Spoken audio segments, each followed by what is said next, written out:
नमस्कार, मेरा नाम है आलोक सर।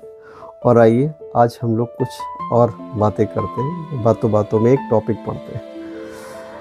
वक्त की ये ज़रूरत समझ लो, वक्त की ये ज़रूरत समझ लो, बिन पढ़े अब गुजारा नहीं है।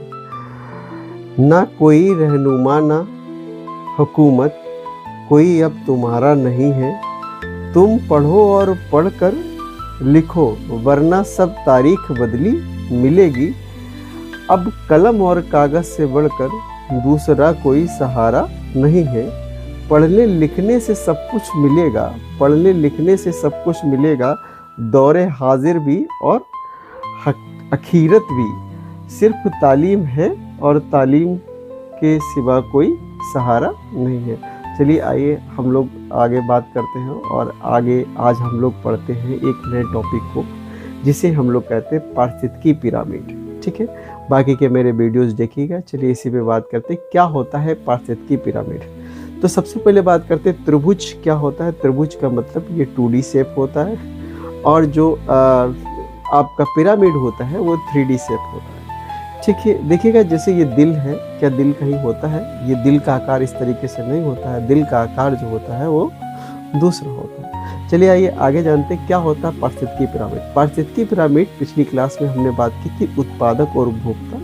तो जो उत्पादक भोजन बनाता है, प्राथमिक उपभोक्ता, द्वितीयक उपभोक्ता और तृतीयक उपभोक्ता। ठीक है, इसमें ऊर्जा जो है वो एक स्थान से दूसरे स्थान पर जाती है। इतनी बात आपको क्लियर है? चलिए आइए जाके जब खाद्य श्रृंखलाओं में उच्च पोषक स्तर में प्रजातियों की संख्या, जैव भार और ऊर्जा इस तरह से घटती है कि वो एक पिरामिड का आकार ले लेती है, उसे ही हम लोग कहते हैं पारिस्थितिकी पिरामिड। पारिस्थितिकी पिरामिड जो होते हैं वो 3 प्रकार के होते हैं। पहला होता है संख्या पिरामिड, भार पिरामिड और ऊर्जा पिरामिड।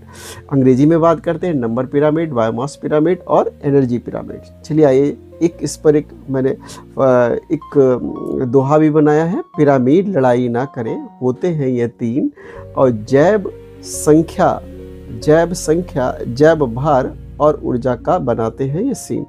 तो इससे पता चला पिरामिड 3 प्रकार के होते हैं, एक संख्या के आधार पर, एक भार के आधार पर और एक ऊर्जा के आधार पर।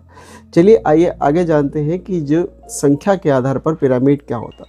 इसमें जो उपभोक्ता के जो स्तर होते हैं, जो पोषण स्तर होते हैं, ठीक है, जो पोषण स्तर होते हैं उनमें संबंध जो होता है वो संख्या के आधार पर दर्शाया जाता है। ये 2 प्रकार के होते हैं, ये उल्टे व सीधे 2 प्रकार के होते हैं।